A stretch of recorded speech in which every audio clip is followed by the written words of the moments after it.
Seguro estou nos braços daquele que nunca me deixou.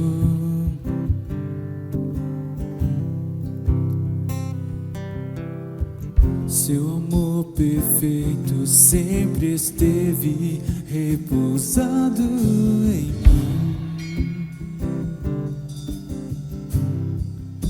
Se eu passar pelo vale,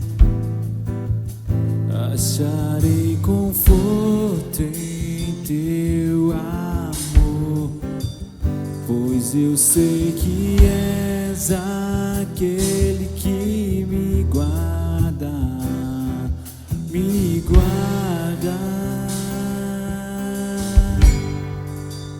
Em teus braços é o meu descanso,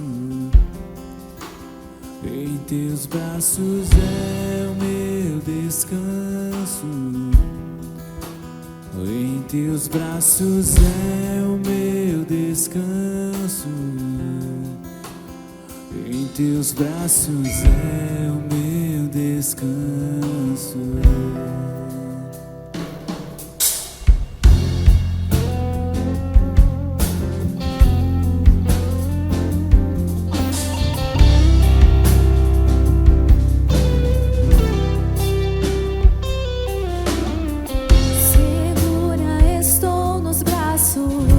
Daquele que nunca me deixou.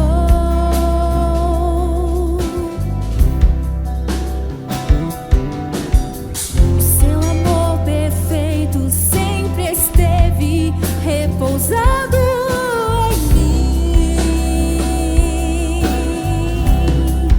E se eu passar pelo vale, eu acharei conforto em teu amor, pois eu sei que és aquele que me guarda, me guarda. Em teus braços é o meu descanso, em teus braços é o meu descanso, em teus braços é o meu descanso, em teus braços é o meu descanso.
Esconda-me em ti, nas asas do seu amor.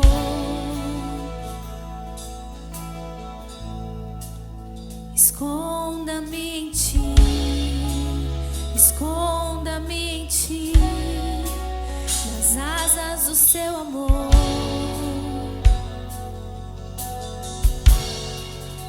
Esconda-me em ti, esconda-me em ti, nas asas do seu amor.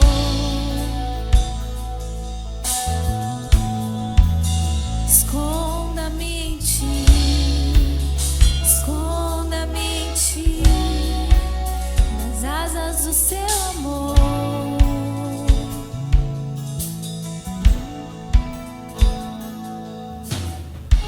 Como eu amo seu nome, tens o nome mais lindo que eu conheço. Como eu amo seu nome.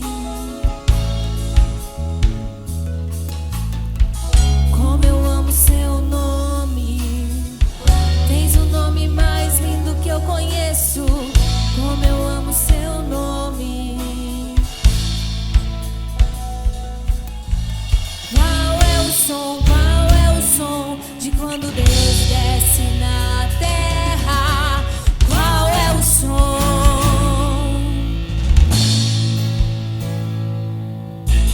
Qual é o som? Qual é o som de quando Deus desce na terra?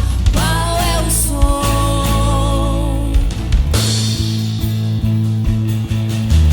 Qual é o som? Qual é o som de quando Deus desce na terra? Qual é o som? E esse é o som, o carpinteiro batendo a porta, o carpinteiro batendo a porta. E esse é o som, o carpinteiro batendo a porta, o carpinteiro batendo a porta. E esse é meu som, lado de dentro eu abro a porta, lado de dentro eu abro a porta. E esse é o meu som, lado de dentro eu abro a porta, lado de dentro eu abro a porta.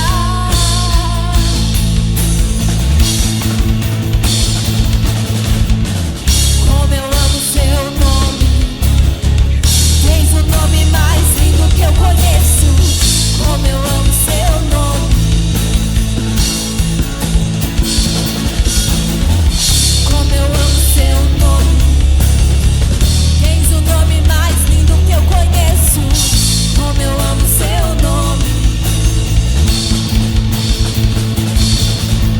Qual é o som? Qual é o som de quando Deus desce na terra? Qual é o som?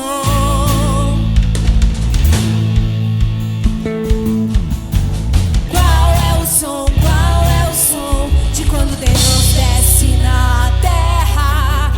Qual é o som? Qual é o som? Qual é o som de quando Deus desce na terra? Qual é o som? E esse é o som do carpinteiro batendo a porta, do carpinteiro batendo a porta.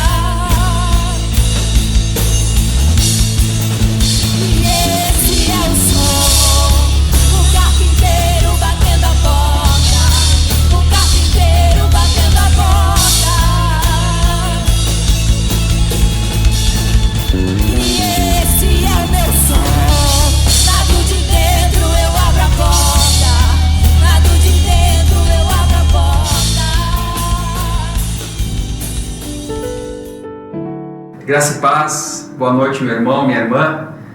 Nesse tempo que ainda continuamos com a nossa comunidade com as portas fechadas devido ao isolamento, entendimento todo esse corpo de de diretoria, de obreiros e de pastores, decidimos ainda, por motivos de segurança, mantermos nossos cultos virtualmente ainda, por mês de julho. Então, nesse primeiro culto de julho agora, né, continuamos aqui dessa forma virtual, mas tentando produzir de muitas formas, né, palavras, louvor e ensino, ministrações, para que todos nós da Comunidade Batista Nacional possamos nos alimentarmos e nos edificarmos mutuamente. Também nesse tempo, todos sabem das dificuldades que nós temos de contribuições, de limitações de que as pessoas possam vir ao culto e trazer suas ofertas, seus dízimos, suas contribuições. Isso, desde março, nos tem sido muito limitado. Claro que o Senhor não nos deixou faltar nada até agora. Em todos os meses, pessoas generosas, fiéis, continuaram com suas contribuições dentro das suas limitações, mas com muita generosidade. E espero que possamos passar por esse tempo com essa fidelidade, com esse entendimento e esse comprometimento.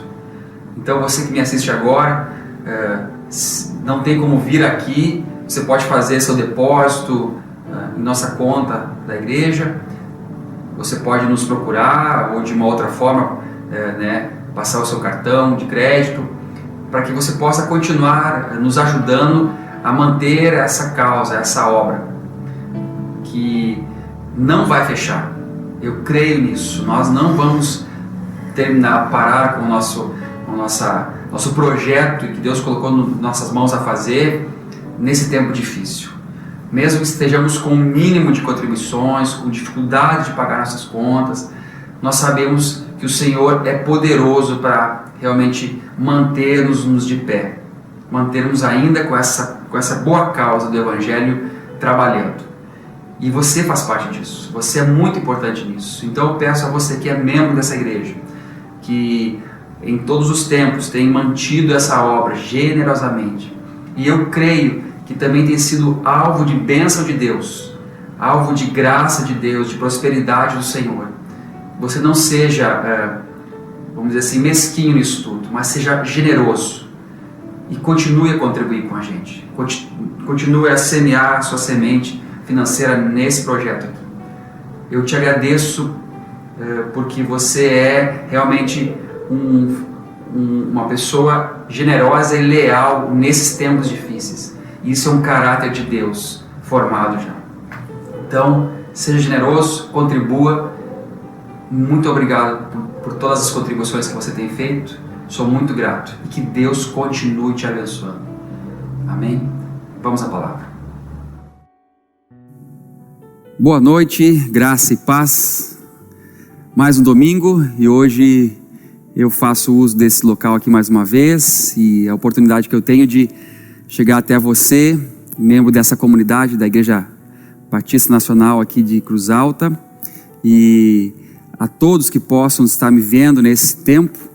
Ainda estamos com o nosso templo aqui, nosso local de culto fechado, nosso prédio fechado para celebrações, para as aulas que nós temos, mas continuamos tentando fazer de uma forma que chegue até você, né? Como todos, né, temos aqui a intenção, nossas orações, nossos desejos diante do Senhor, é levar até você e compartilhar e partir o pão que o Senhor tem nos dado. E para mim é um privilégio, mais uma vez, poder chegar até você, até a sua casa, nesse domingo, que eu creio que está frio. Eu estou gravando antes, mas eu sei que esse final de semana vai ser e foi um final de semana muito frio, e que você no aconchego da sua casa possa me ouvir nessa noite, e eu quero compartilhar com você aquilo que Deus colocou no meu coração. Quero que você abra sua Bíblia, se você pode, ou acompanhar comigo.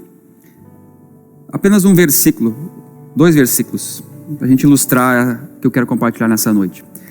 Está na carta de Paulo aos Colossenses, capítulo 2, versículo 16. Por isso, não permitam que ninguém os julgue em relação ao que comem ou o que bebem, ou em relação às festas religiosas, ou a celebração das luas novas, ou o sábado. Estas são sombras do que virá. Na minha tradução aqui diz o corpo, porém é de Cristo, é do Messias. Versículo 17. Essas são sombras da realidade que virá. O corpo, porém, é de Cristo. Quero começar a pensar com você, e preparando essa palavra aqui, dizendo que maravilhoso é quando nós começamos a nos dedicar e a pensar realmente, biblicamente, em toda a forma maravilhosa de que o Senhor Deus, Todo-Poderoso, Ele trabalhou na narrativa, na história do seu povo, chegando até nós. Maravilhoso é a gente pensar como esse Deus foi tão detalhista. É claro que nós não conseguimos captar todos esses detalhes, né? Sondar todo isso, o que Ele fez, mas podemos de uma forma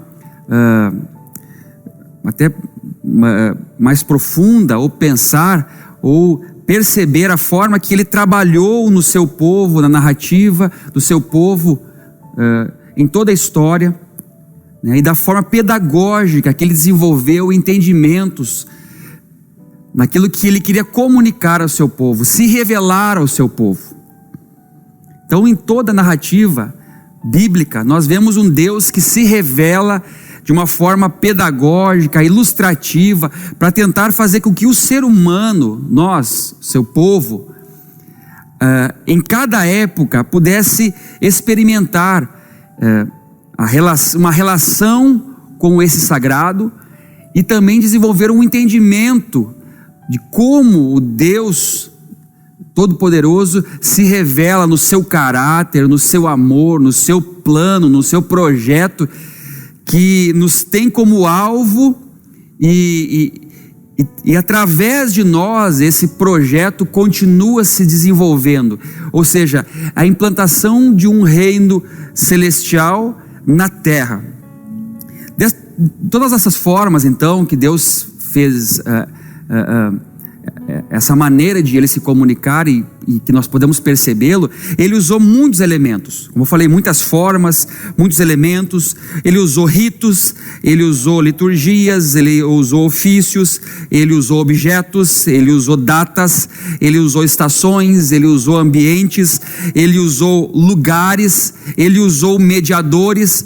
Tudo isso que eu falei, Deus, a gente vê no texto bíblico, na narrativa bíblica, Deus usando de várias formas para tentar nos comunicar algo pedagógico, ilustrativo, para que a gente possa aprender então sobre o reino de Deus, vamos dizer assim, sobre o caráter desse Deus, sobre a forma com que Deus se revela, pensa e deseja para o ser humano.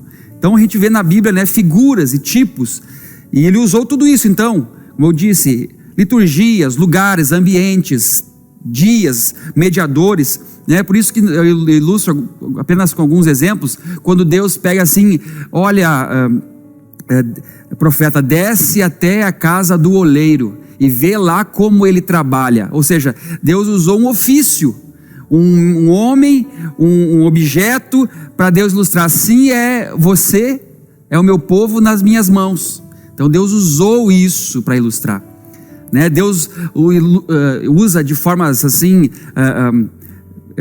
de outros ofícios, ou seja, um pastor que cuida de ovelha. Aí ele diz assim como pastor, né? Eu sou o bom pastor, né? Eu sou, o Senhor é meu pastor e nada me faltará.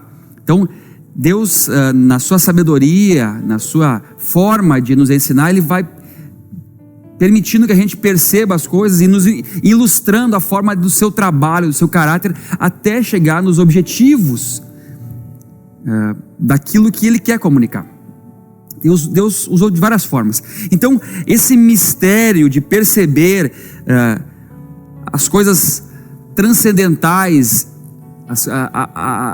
os valores, as virtudes espirituais que não são tangíveis, materializadas, de uma forma pedagógica, ele consegue então materializar, concretizar esses valores eternos de formas assim que a gente possa então aprender a fazer. Então, na narrativa bíblica nós vamos vendo Deus se manifestando assim. E o que nós lemos aqui, Paulo, ele consegue perceber isso, inspirado por Deus, o próprio Deus, e escrever isso, e dizer assim: olha, não permito que ninguém vos julgue em relação ao que comem, bebem, as festas e tal. Essas coisas, tudo isso, são sombras para o que haveria de vir, para o objetivo final, para manifestar uma realidade final, algo concreto, que quer dizer então Cristo. Então Deus usou as festas, os dias, as estações, os profetas, os mediadores, os ritos, os lugares, os templos, o tabernáculo, tudo isso, Paulo aqui ainda assim, tudo isso está sendo usado para quê? Para apontar para Cristo, para apontar para um objetivo, para uma realidade, para um concreto. Ou seja, a sombra, ela não é o fim. A sombra, ela detalha uma realidade. Se alguém pode lembrar aí comigo, eu já falei aqui até algumas vezes sobre o tal de mito da caverna, né, onde a gente ilustra sobre um mito, onde as sombras da caverna, o mito de Platão, né, o que os homens lá embaixo na caverna amarrados estavam vendo era a sombra que projetava na parede, e eles achavam que aquilo ali era uma realidade, que aquilo ali era o fim das coisas. Aí quando um consegue sair, se desprender, sai da caverna e vê que existe uma outra grande realidade, que aquilo que eles viam era apenas as sombras das coisas que eram projetadas atrás deles. Então o que eles enxergavam e olhavam era apenas uma figura, uma sombra de uma realidade projetada. Então isso vai nos fazendo entender que muitas coisas dessa caminhada que nós temos com Deus, e principalmente daquilo que eu quero ilustrar hoje, e eu introduzo com isso. Nós somos limitados por natureza, amém? E somos também cegos de entendimento por queda. Então nossa estrutura, ela se baseia nas limitações que nós temos por natureza, e nossas limitações a partir da queda. Nossas limitações de entendimento, de compreensão, de pensar, de entender as coisas. Por isso, sempre Deus vai nos trazer os entendimentos para as realidades concretas, objetivas, corretas. Sempre, meu irmão. Sempre Deus vai estar usando a sua palavra, os seus profetas, como sempre usou, para trazer-nos de volta para o entendimento correto, sempre. Então Deus, ele vai fazendo isso, e vai denunciando muitas das vezes aquilo que nós temos que corrigir. Em todos os tempos, os homens sempre, como os homens que me antecederam, como eu e você, a nossa estrutura, ela é sempre instável, nosso entendimento é sempre desviante. Nossa compreensão da realidade das coisas, ele sempre será vacilante. Ou seja, sempre nós temos que ser trazidos de volta, corrigindo a nossa rota, corrigindo nosso entendimento, buscando mais compreensão das coisas, porque a cada momento da vida, os desafios e as percepções das coisas, elas vão se construindo, e do caminho, no andar com Deus, Deus sabe disso, que nós vamos ter sempre o quê? Sendo trazidos de volta. Então nós somos ovelhas, e como ovelhas, nós não temos, né, a ovelha, essa limitação da ovelha, que é ilustrada na Bíblia também, né, ela é míope, ela chega pouco, ela tem uma dificuldade no ouvir, ela tem uma dificuldade de perceber os perigos, ela é muito frágil. Nós somos assim. Então, todo momento, Deus vai nos pastoreando, vai nos trazendo para a realidade, vai construindo isso. Por isso que é muito mais fácil para mim e para você, e você sabe disso, nós nos desviarmos do caminho, nós sairmos do caminho, nós pararmos. Por quê? Porque nós precisamos constantemente estar sendo pastoreados pela sua vara e pelo seu cajado. trazidos de volta. E essa voz de Deus é uma voz profética que vai nos trazendo as consciências de volta, sempre falando com a gente, falando com a sua igreja, falando com o seu povo. Olha, vocês estão fora do caminho, vocês estão fora disso, vocês estão fora, como diz Jeremias lá, né? Olha, o profeta Jeremias diz assim, usado por Deus, diz assim: vocês me deixaram, deixaram o manancial de águas vivas e cavaram cisternas rotas. Ou seja, vocês saíram de um manancial de águas e fizeram as suas próprias cisternas, os seus próprios poços. Eles não retêm água. E Deus, nesse tempo, como em todos os tempos, Ele sempre está trazendo para nós uma consciência de uma realidade. Andar com Deus é estar exposto a essa voz profética de denúncia em todo o tempo, nos acordando, nos chacoalhando, nos mexendo, nos trazendo de volta, porque, como eu falei, nós temos a tendência humana, somada à queda, a nos desviarmos, a nos esfriarmos, a abandonarmos o caminho. Então, constantemente isso acontece. Isso é a profecia.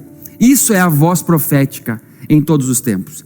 Então, nesse tempo, agora eu vou para a palavra, mas nesse tempo chamado hoje, né? E o Sandro está aqui comigo e pregou domingo passado sobre isso, sobre o tempo que se chama hoje, sobre o tempo de nós nos convertermos, a voltarmos, e não é amanhã, e não é tal, é no dia que se chama hoje, é a oportunidade que nós temos. No dia que se chama hoje, muitas das coisas, e eu creio que todos nós estamos pensando sobre isso, é o que essa pandemia tem afetado nossas vidas, nossa casa e principalmente nossa vida espiritual. E uma das coisas que mais tem me chamado a atenção nesses últimos dias, incrível que pareça, e eu quero pregar sobre isso, é pensar sobre por que estamos com a igreja fechada. Por que ainda não retomamos os cultos aqui? Por que ainda, muitos se perguntam, pastor, por que a igreja está fechada? Ou o que vamos fazer com a igreja? E quando eu agora falar isso, eu vou chegar lá, mas a igreja fechada. Pastor, como nós vamos ainda ter a nossa vida de crentes com a igreja, com o prédio, com esse local aqui fechado? E aí eu me dediquei a pensar essa semana, a orar e buscar uma palavra para que a gente possa realmente acordar para algumas realidades. Deus foi me inspirando a compartilhar isso. O que esse tempo de igreja fechada, de templo fechado tem produzido em nós? Nós sabemos que igreja, a palavra igreja, ela tem muitos entendimentos corretos, mas muitos entendimentos que não são prédios. A igreja não é um prédio, a igreja não é um local, a igreja não é os bancos, aqui não é, isso aqui é apenas o ambiente que nós ornamentamos ou adaptamos para que seja um auditório. Mas aquele que tem entendimento, que lê as escrituras, isso aí já é assim, um entendimento já comum, que todos sabem que nós, apesar de chamarmos às vezes com essa nomenclatura igreja, esse prédio, mas no entendimento correto a gente sabe que igrejas são pessoas. Igrejas são pessoas. Igreja é o corpo de Cristo. A igreja não são prédios, estruturas, instituições.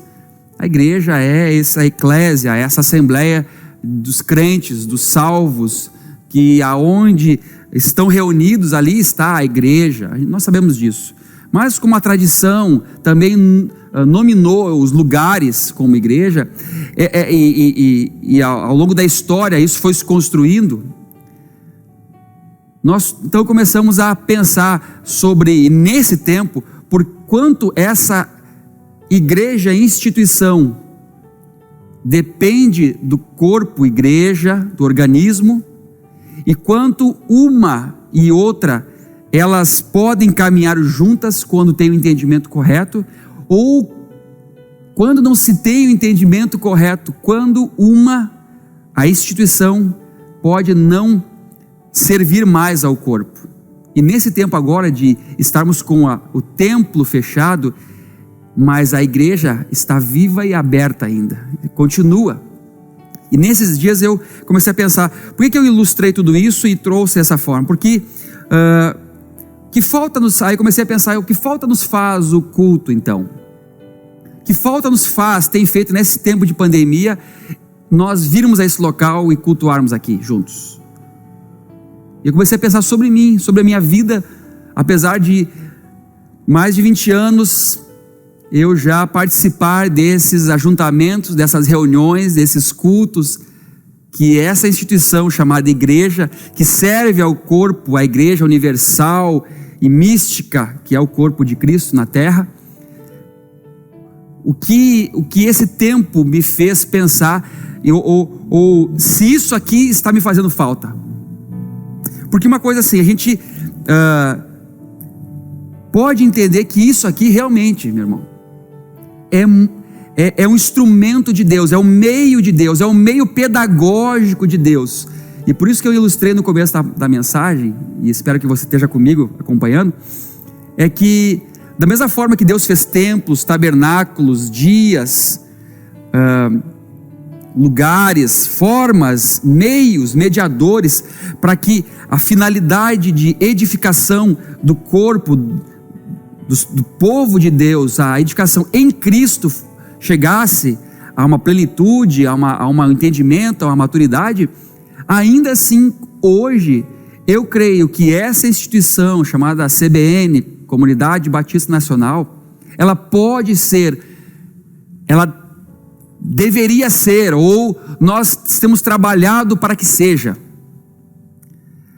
uma forma de Deus usar isso aqui como uma forma ainda pedagógica de nos ensinar a sermos filhos de Deus, corpo de Cristo, irmãos, que essa instituição aqui ela possa ser de uma forma usada por Deus, que o culto, que o ajuntamento, que essa estrutura aponte também, como no passado apontava, era uma sombra para Cristo, que nós possamos aqui usar de toda essa forma, estrutura, que seja litúrgica, que seja ritualística, que seja através de mediadores, mas que aponte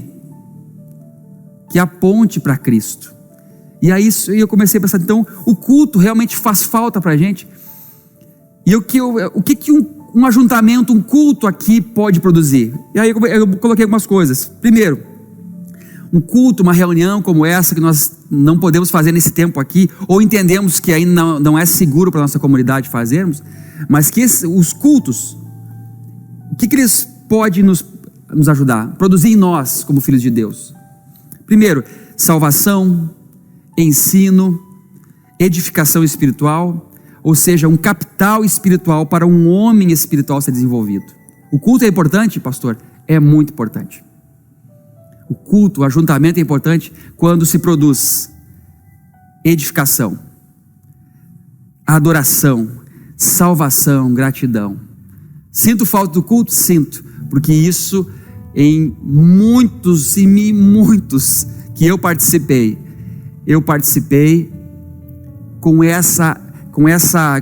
esse objetivo pedagógico de Deus, Deus me ensinando, Deus me edificando, Deus me salvando, Deus me trabalhando dentro de mim. Então o culto ele é muito importante, para produzir isso. Segundo, para produzir comunhão, relacionamentos, afetos, amores, amizades, interdependência, relacionamentos espirituais, amizades espirituais, porque aqui no culto, no ajuntamento eu encontro isso.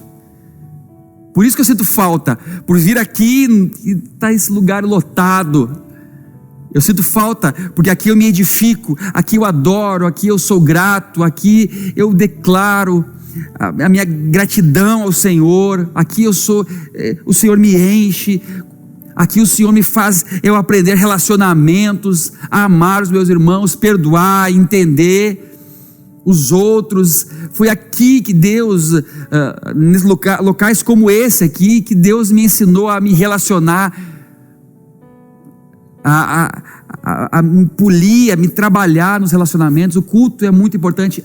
Pastor, eu digo que é pela comunhão que nós temos e também pelo serviço que eu presto.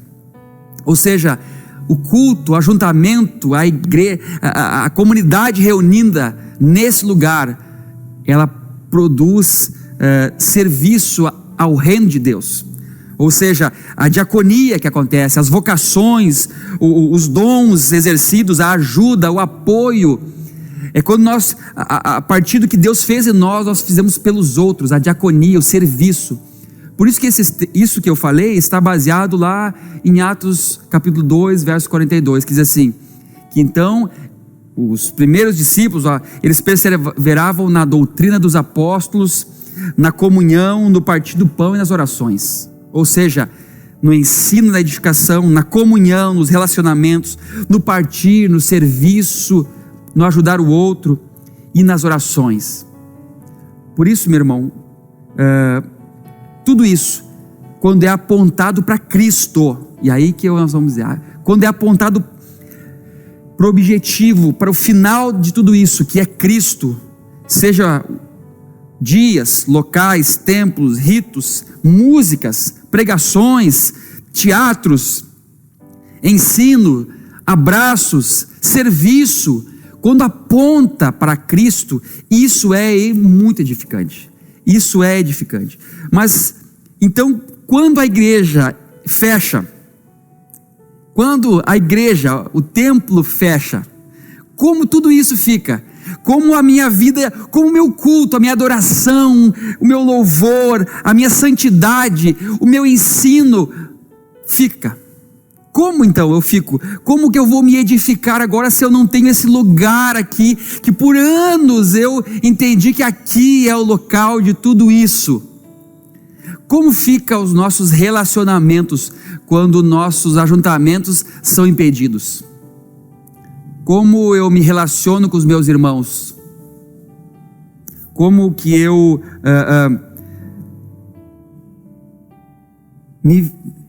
consigo viver longe dos meus afetos, dos meus amores, dos meus amigos? Se isso aqui que nos proporcionava relacionamento no ajuntamento, agora é impedido. Como o meu serviço para o reino de Deus, a minha diaconia, como agora eu vou cumprir a minha vocação se eu entendia que apenas nesse ajuntamento, nesse lugar, eu conseguia fazer isso? E é nisso que às vezes muitos estão até sido imprudentes em ter que voltar com os seus ajuntamentos eclesiásticos. É porque eu comecei a pensar nisso, porque muitos não foram ensinados, não foram edificados e hoje estão alienados de um pensamento, de um entendimento em que vida de igreja ou ser igreja só limitava-se a fazer, a produzir, a viver aquilo que se vivia num ajuntamento, que a gente chama de culto, celebração, que a gente chama de reunião. E quando isso é tirado de nós, perde-se o sentido de muita coisa, porque nós estávamos, e eu sei que eu estou falando, muitas vezes nós estávamos agarrados a produzir tudo isso só quando havia o ajuntamento. Nós só sabíamos adorar quando nós tínhamos que ter música. Nós só buscamos entendimento e aprender quando aqui nós sentamos e alguém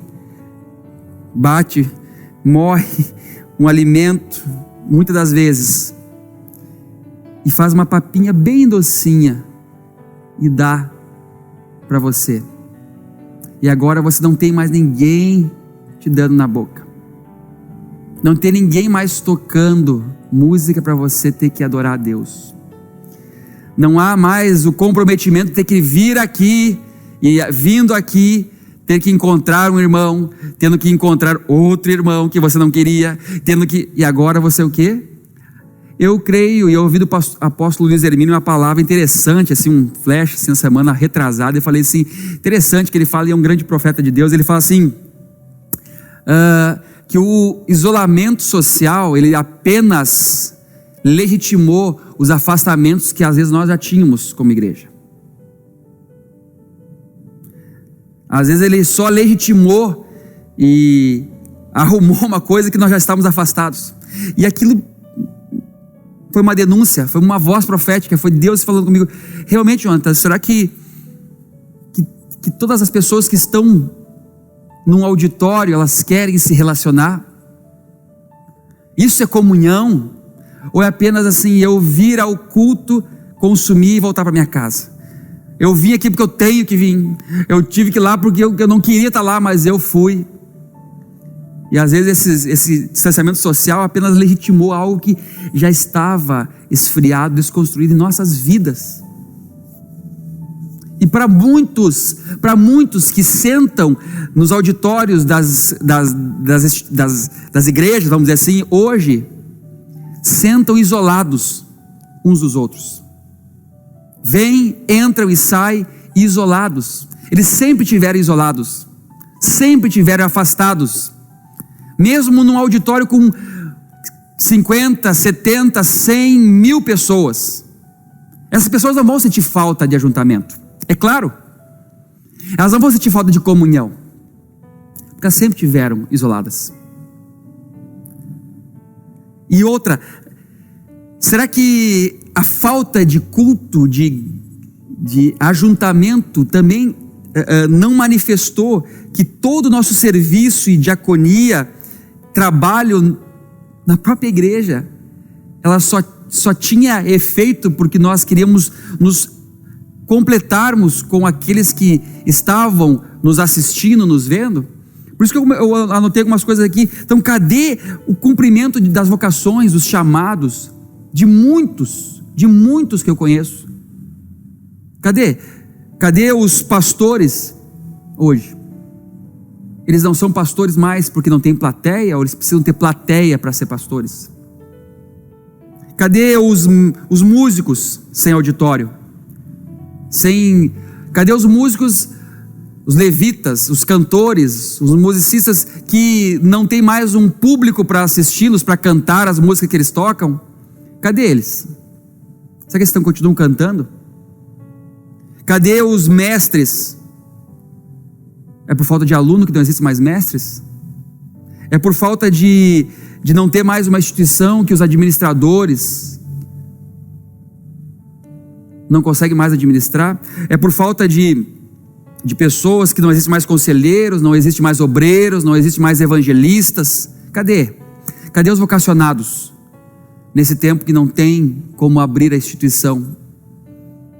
Cadê os vocacionados? Cadê os intercessores que têm que vir aqui para orar, para interceder? E tem que ser um horário, às vezes assim, um horário mais sacrificial, para vir aqui orar. Cadê os cooperadores? Cadê os mantenedores da obra? Cadê os contribuintes? Porque agora a instituição fechou, ou seja, temporariamente ela está fechada, mas aquilo que nós temos de compromissos com esse prédio, com compromisso com com nossas receitas, compromisso com os nossos pastores, compromisso com a ajuda que nós damos aos outros. Cadê os mantenedores, os contribuintes, quando a igreja estiver fechada? Porque se nós começarmos a pensar sobre isso, é claro que nós vamos ver assim em nós muito disso. Em mim, eu estive pensando sobre isso. Jonatas, você é pastor quando você não tem auditório para te ouvir? Você continua sendo pastor? Você continua sendo um vocacionado? Você continua sendo um músico, um mestre, um administrador, um contribuinte, quando a instituição fecha. Então o perigo é que todo esse meio que nós poderíamos usar e deixar Deus usar isso aqui através de nós, tenha se tornado a finalidade e o fim de toda a nossa fé. O perigo é que culto, celebração, tudo isso não foi uma forma pedagógica que indica uma sombra que apontasse a finalidade correta, absoluta, que é Cristo. Ou seja, nós não ensinávamos mais para que as pessoas aprendam de Cristo. Nós não cantávamos mais para a glória de Deus, para celebrar a glória de Deus. Nós não pastoreamos mais porque as ovelhas são do Senhor. Nós não cooperamos mais porque essa obra, essa causa, ela produz influência do reino de Deus nessa terra ainda. Não, nós só fazíamos isso porque era benefício para nós. Nós nos completávamos nisso, e isso é o grande perigo. É quando nós pegamos tudo isso e tornamos o fim de todas as coisas. Ensino, ministério, dom, serviço, tudo isso nós pegamos que era de Deus. O fim de tudo isso somos nós mesmos. O fim está em tudo isso. Então algumas coisas me perguntam assim: pastor, eu não fico sem culto. E aí eu anotei 3 coisas aqui. Você não fica sem culto. E de todos os cultos que você participou, não foram suficientes para você conhecer a Deus e entender a sua vontade? Quantos cultos mais você precisa? Hein? Quantos? Será que é por falta de culto que você não toma decisões na vida? Não se volta para Deus mesmo? Não dobra os seus joelhos? Se arrepende dos seus pecados? Renuncia a si mesmo?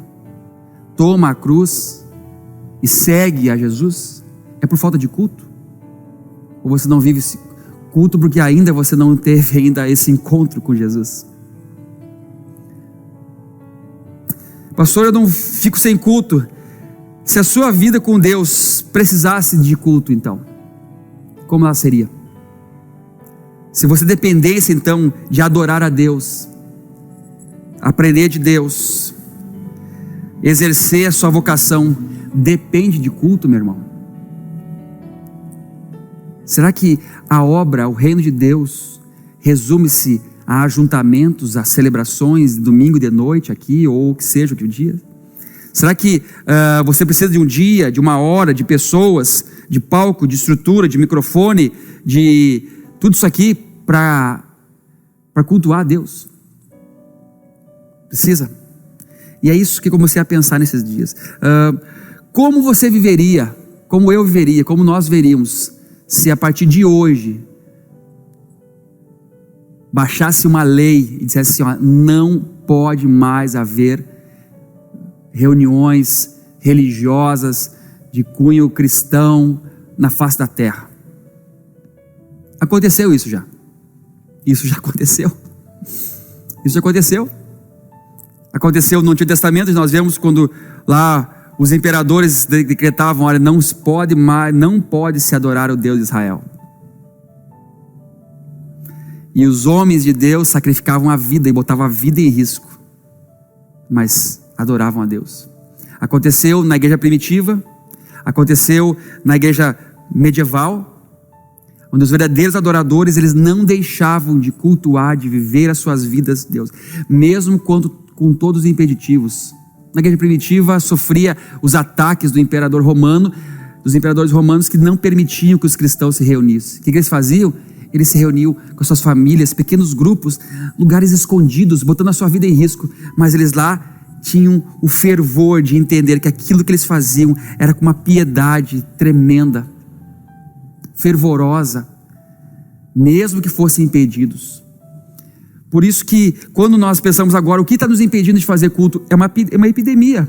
São riscos de morte, são riscos de contaminação, são riscos que nós não esperávamos. É um decreto, quem sabe, de um prefeito, do governador, do presidente, é uma lei, pode ser, em algumas cidades pode ser, mas e o nosso culto a Deus? E nossa vida de igreja, ela se limita a isso aí, ela se limita a todo esse ajuntamento? Por isso que o grande perigo é nós transformarmos isso aqui em outra coisa. Foi isso que os religiosos judeus, eu entendo, lendo as escrituras, e posso compreender que eles não atingiram o objetivo, porque Deus deu esses meios didáticos e pedagógicos, o templo, o tabernáculo, os utensílios, os objetos de dentro do templo, os dias, as festas, para apontar para Cristo. E daqui a pouco eles pegaram aquilo e vamos até o Messias, até Cristo. Só que eles fizeram o quê? Não, isso aqui se tornou mais importante.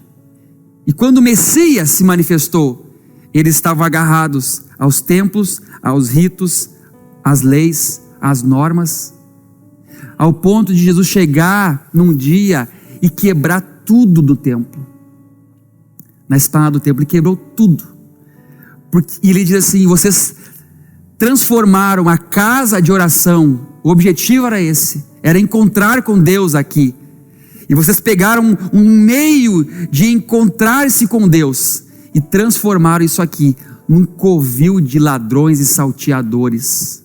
Vocês fizeram isso que era para usar para a glória de Deus, para encontrar o Criador, para se render a Deus. Isso tornou uma outra finalidade, com uma outra finalidade. Eles adoravam mais o templo do que a Deus, mais as suas roupas, mais os seus cargos, mais as suas posições do que a Deus. Por isso que uma das acusações em que Cristo foi levado ao sumo sacerdote foi essa: olha, estamos aqui trazendo esse Jesus e ele diz que vai destruir o templo. Essa foi uma acusação dele, contra ele. E os homens, os religiosos eram o quê? Vamos matá-lo, ele vai destruir o nosso templo.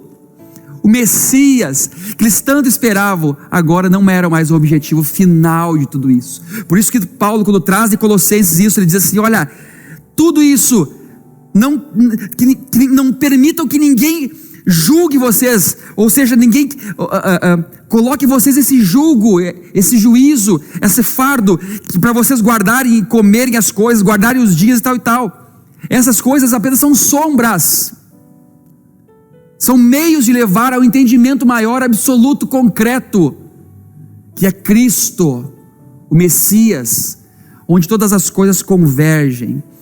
Por isso, muitos me perguntam assim: pastor, mas você não tem medo então de, falando isso, perder as suas ovelhas? Meus irmãos e irmãs, meus amados, aqueles que me assistem, eu não sei aonde vai chegar esse vídeo, mas uma das coisas que um pastor, e eu tenho tentado aprender sobre isso, é que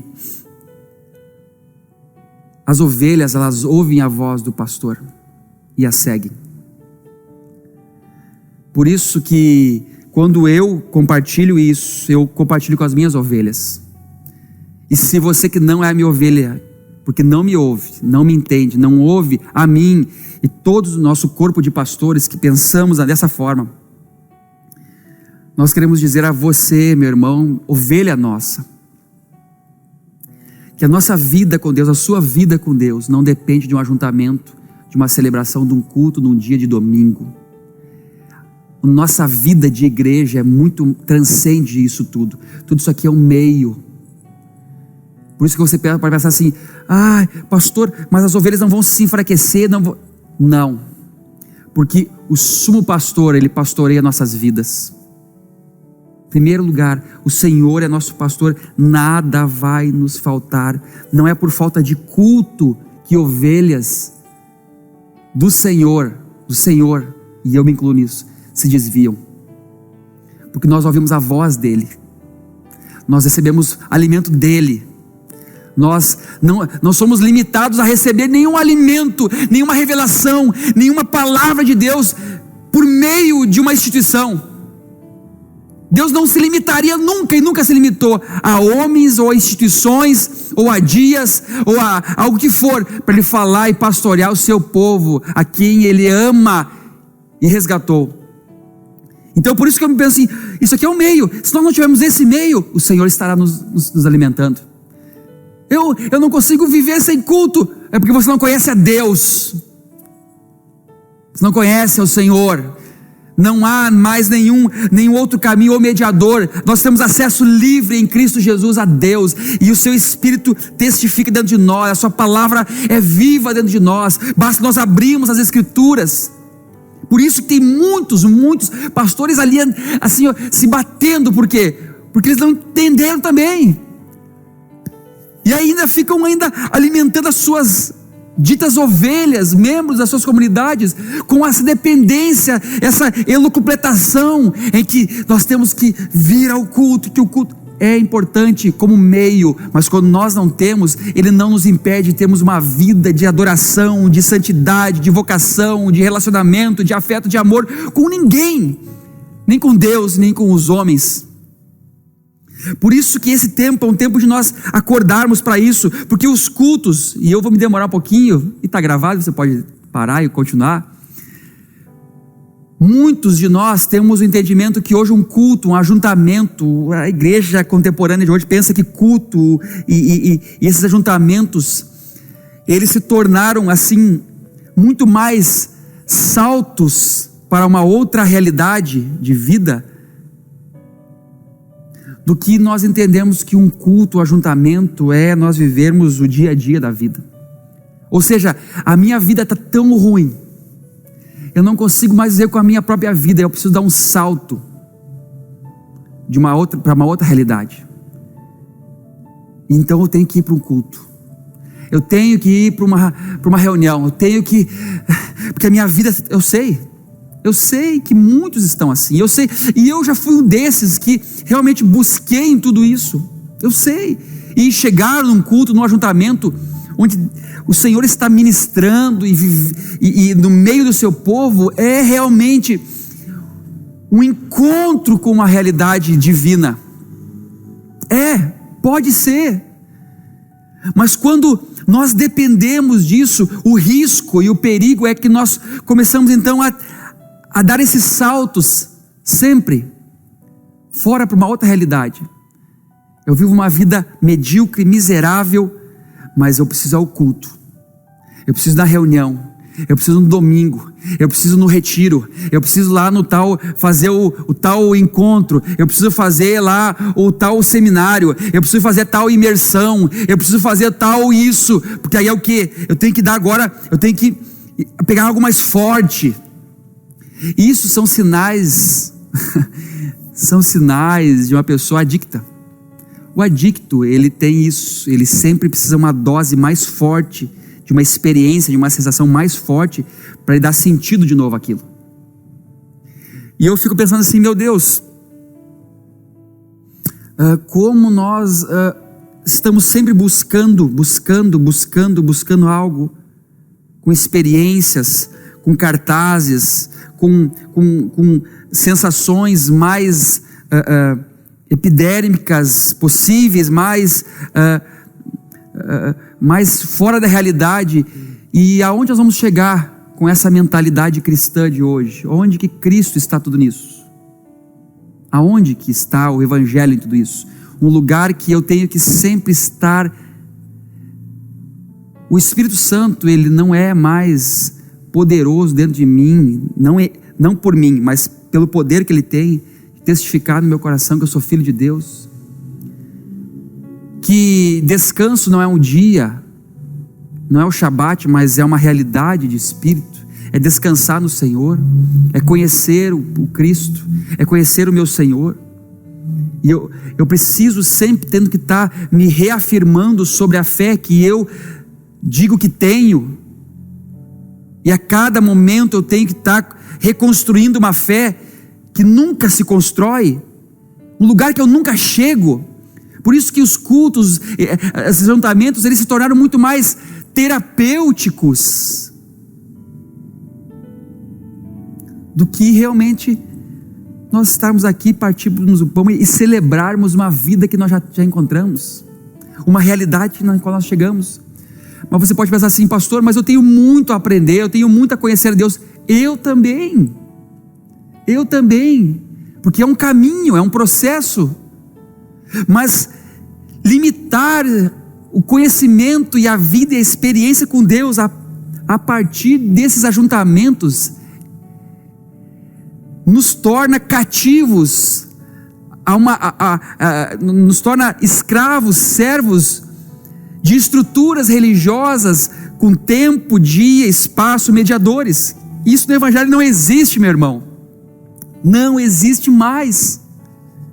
Por isso que eu perguntei, não acaba, o culto não acaba, e eu vou falar sobre isso quando termina o ajuntamento. Mas os cultos hoje, os ajuntamentos podem estar sendo o quê? Uma terapia para muitos de nós. Eu vou lá e vou fazer uma sessão de terapia agora. Eu vou ouvir e vou fazer, então o culto para muitos é uma terapia. É um dia marcado como eu marco com o meu terapeuta. Eu vou vir aqui na igreja fazer uma terapia.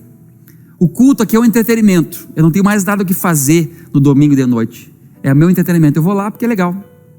Me interte. É bom eu sair, eu vejo pessoas. O culto é isso. O culto para muitos é um espetáculo. É um espetáculo. É aqui a performance. É o show. É a retórica.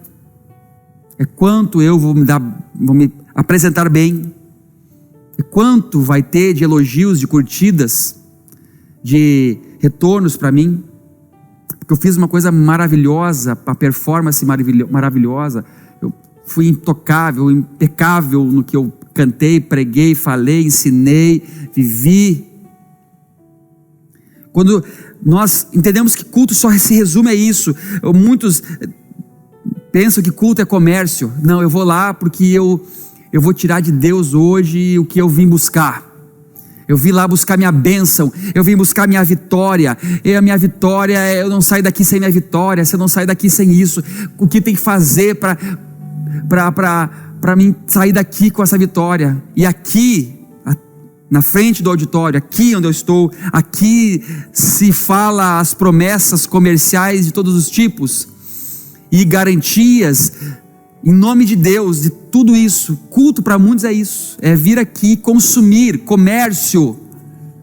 E aqui os vendedores do templo estão vendendo aqui para a sua bênção. Você tem que dar tanto, você tem que fazer isso, você tem que sacrificar aquilo, você tem que fazer isso outro. Vendendo, comercializando o evangelho através de contribuições, ritos, oferendas, jejuns, o que for. Você tem que fazer aquilo, comercializando bênção de Deus. Para muitos, culto é isso. Para muitos, culto é um palanque político. Para muitos, culto é palanque político, é conquista política, aonde a ideia de conquistar, influenciar através essa terra, através do reino de Deus, é por um único caminho, pela política, pelo viés político. Ou seja, vamos conquistar essa cidade quando nós conquistarmos o poder político dela. E muitos ajuntamentos, muitas igrejas que se dizem ou não igrejas, ou que se denominam ou não igrejas, entendem sobre isso, uma teologia política de governo e de conquista política.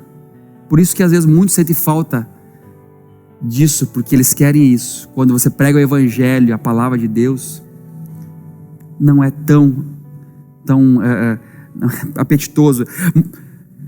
Onde esses palanques são palanques de políticos e de abusos religiosos, onde pessoas dominam pessoas através de discursos chamado bíblico, e não é pela questão de medo, ganância, culpa. O discurso religioso não apresentam Cristo, apresentam a visão, apresentam o método, apresentam a escada, e eu sei o que eu estou falando, e eu sei o que eu estou falando, porque por muito tempo eu entendia que culto, que igreja, ela se montava, se estruturava em cima disso tudo, e que o êxito e a finalidade de tudo estava nisso.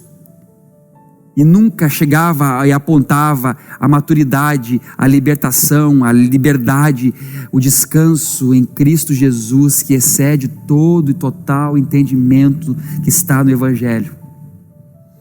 E ainda assim os cultos rodeados de um auditório de juízes, um auditório lotado de juízes, que chegam aos domingos, aos rodos, sentando nos auditórios e julgando o que, meu Deus, como essa pessoa canta, como esse toca, como isso está errado, como esse pastor é assim, como esse pastor fala assinado, como a teologia dele.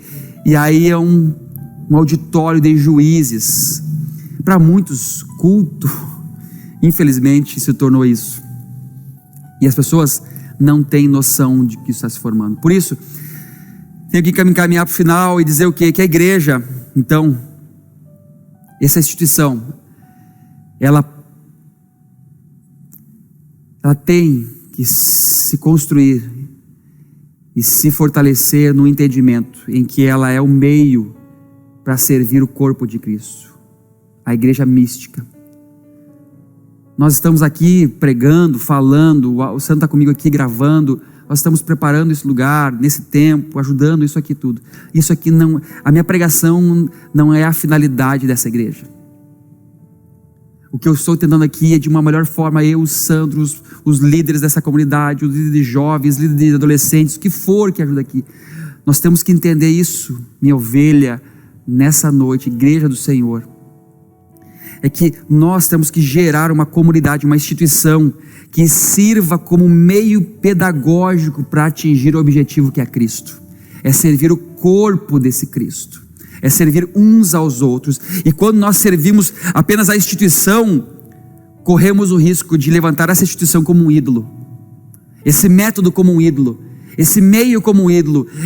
Esse ministério como um ídolo. Essa banda como um ídolo. Essa escola como um ídolo. Por quê? Porque ela se tornou fim nela mesma. Não, é através dessa banda, é através desse púlpito, dessa instituição, é que nós vamos manifestar e servir ao corpo de Cristo, para a glória de Deus. Porque nós estamos sujeitos, essa instituição está sujeita ao cabeça que é Cristo. Para onde Ele quiser nos levar, Ele vai nos levar. Para onde Ele nos apontar, nós vamos ir. Para aquilo que nós tivermos que falar, Ele vai nos dirigir. Por isso que nós vamos então nele encontrando sentido de vida, de culto, de entrega. Então, querendo no final algumas perguntas que eu coloquei aqui. Então, pastor, você é contra abrir igreja, fechar igreja? O que tá? Meu irmão, eu não sou contra abrir igreja. Cada um se responsabilize pela sua comunidade. Nós aqui como corpo de liderança, nós entendemos que ainda não estamos num tempo seguro para abrir nossa instituição. Mas o culto, ele nunca parou. Nós paramos os ajuntamentos aqui. A nossa vida diante de Deus, ela nunca parou. Eu apenas tenho receio de abrir nesse tempo inseguro. Eu não tenho segurança como pastor e líder e responsável por essa instituição em abrir o culto. Mas quando nós vamos pensar sobre realmente nosso papel fundamental como igreja nesse processo de Deus, não é apenas eu ir à igreja, eu pertencer a essa comunidade, mas é como eu sou igreja quando a igreja está fechada. Quanto tempo nós permanecermos fechados, julgarmos sendo seguro, nós estarmos ainda restritos a nossos ajuntamentos, mas quanto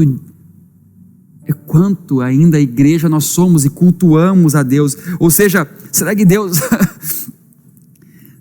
está sem culto da nossa parte, quando nós estamos com a nossa instituição fechada? É isso que eu me pergunto. Nós não somos limitados por esse fechamento temporário, e é isso que eu quero dizer a você. Nossa vida não está limitada, nossa vida com Deus, para as ovelhas desse rebanho, nossa vida não está limitada por esse fechamento temporário. Nossa missão continua. A nossa missão como igreja, como corpo, como filhos de Deus, continua.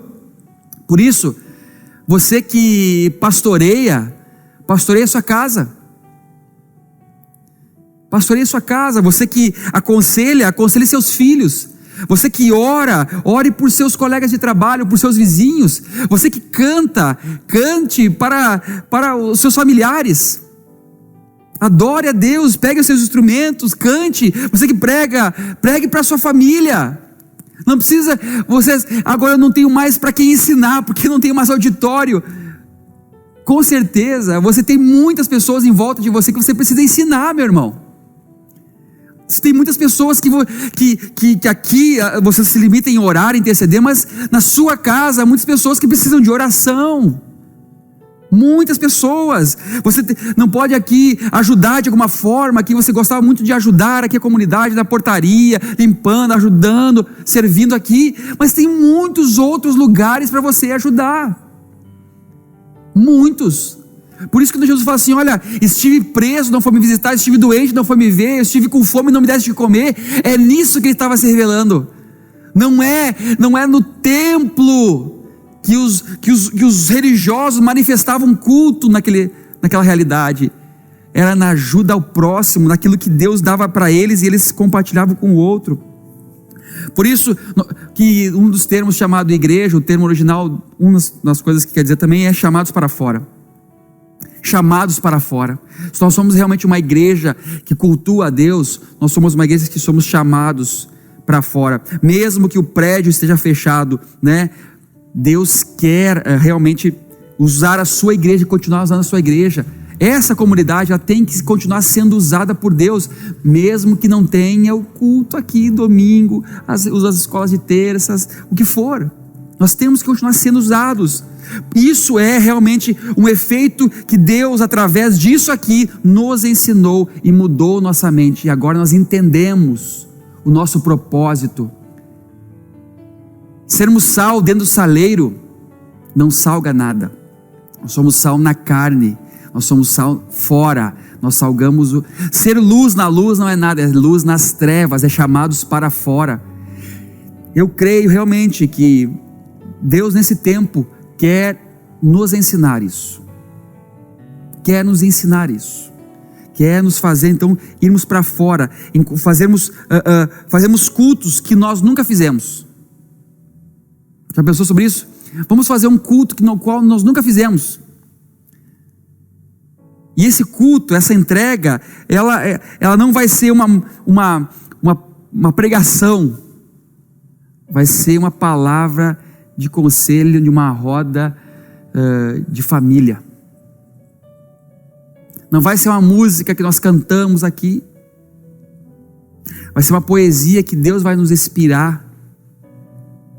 Deus vai nos inspirar uma canção. Nós vamos cantar um novo cântico ao Senhor. Não vamos aqui, está domingo a domingo, repetindo músicas como uma playlist que cantamos sempre. Nós vamos produzir um louvor, uma adoração que sai de dentro de nós, com o coração quebrantado e apaixonado pelo Senhor. Ou seja, o culto não é o dia, a hora que eu faço, é a pessoa que eu me torno e me entrego. Por isso que Romanos diz, né, assim, ó, apresentai-vos o corpo como sacrifício vivo, como culto racional. Deus usou o templo? Usou. Deus vai usar essa instituição? Vai usar. Deus usou os dias, os lugares, as estações para conhecimento de Cristo. Por isso, eu termino dizendo assim: a igreja não fecha e nunca fechará. Os templos podem fechar. A igreja nunca fechará. As portas do inferno nunca vão prevalecer. Só que uma coisa, aprenda a ser igreja temporariamente com os templos fechados. Aprenda isso. Conheça mais de Deus sem templo. Conheça mais de Deus sem templo, sem dia, sem hora. Conheça mais de Deus sem as estruturas. Conheça mais de Deus e adore mais a Deus sem música. Adore a Deus sem instrumentos. Ore para Deus sem plateia, sozinho, em secreto no seu quarto. Contribua sem barganhar. Contribua sem comprar nada. Qual é a dificuldade que nós temos hoje como instituição? São contribuições, meus irmãos. Mas muitos param de contribuir porque isso aqui não é já um meio necessário para alguns. Mas para os fiéis, para os leais, para aqueles que acreditam nessa obra, para aqueles que são generosos, amorosos por essa causa, A contribuição é algo de total alegria e espontaneidade. Então, compartilhe sem tocar trombetas e faça o seu culto, meu irmão, sem precisar de uma instituição para que você possa ser estruturado para poder realmente então fazer o seu culto e viver uma vida com Deus, de intimidade, de edificação. Eu falei tanta coisa hoje aqui, falei tanta coisa e pensei tanta coisa contigo que você saia desse tempo com esse entendimento, que o quê? Deus, Ele vai usar isso aqui, essa estrutura, não há problema nisso, não há problema em fazer culto, domingo, cantarmos, celebrarmos. O grande desafio é não deixarmos que isso aqui substitua realmente aquilo que Deus quer nos levar e aquilo que Deus quer produzir em nós, que é uma vida de conhecimento, de intimidade com o seu Filho, Cristo Jesus. Que nós não venhamos a nos embaraçar tudo isso. Nós não venhamos a fazer disso tudo aqui o meio que nós nos agarramos e não podemos viver sem, não. Isso que tudo nos indica são sombras para apontando para quem realmente nós vivemos, nos movemos e existimos. Nosso Criador. Que Deus te abençoe, que Deus te guarde, que Deus te abra o entendimento, que seja uma voz profética nessa noite para você. Mesmo eu sinto muita falta de estarmos todos aqui, sinto muita falta mesmo. Eu amo estar aqui com vocês, eu amo estar com todos, trazer a minha família, estarmos aqui adorando, cantando, compartilhando. Isso aqui faz parte da minha vida. Mas enquanto isso não volta ao seu normal, a minha vida não está limitada, meu culto a Deus não está limitado, a minha vocação, a minha adoração, o meu aprendizado do Senhor, a minha comunhão com os meus irmãos não está limitado por aqui. Então, abra o entendimento para isso, abra sua Bíblia, dobre o seu joelho na sua casa, congregue sua família, busque a Deus, porque Ele não precisa de estruturas de tempos, dias, horas, mediadores, para se manifestar em nossas vidas e nos edificar, e derramar seu amor e graça. Vamos orar por isso? Senhor, em nome de Jesus, e é por Jesus que nós estamos aqui, que o Senhor receba nosso culto, e nosso culto não são músicas apenas que nós cantamos nesse lugar, é a nossa vida. A nossa vida tem que ser um culto ao Senhor. Então nós entregamos nossa vida, nosso coração, Senhor, no teu altar, quebrantando nossa vida e coração, e sujeitando todo o nosso entendimento, Deus, a essas revelações, esses entendimentos que o Senhor tem nos dado. Que possamos cultuar o Senhor todos os dias, em todos os momentos, que a nossa vida seja para a tua glória, e é por isso que nós aqui construímos essa instituição, para que ela sirva como um meio pedagógico teu, Senhor, em nossas vidas. Use-a para a tua glória, e que ela possa realmente afetar nossas vidas, em nome de Jesus. Amém? Que Deus te abençoe e te guarde. Muito obrigado. Até o próximo encontro nosso aqui, virtual que seja. Amém. Depois de pregar seu lindo sermão e de cantar a última canção, quando você volta pra casa e ninguém mais que você precisa impressionar está por perto, quem é você? Quem é você? Quando ninguém vê, quem é você?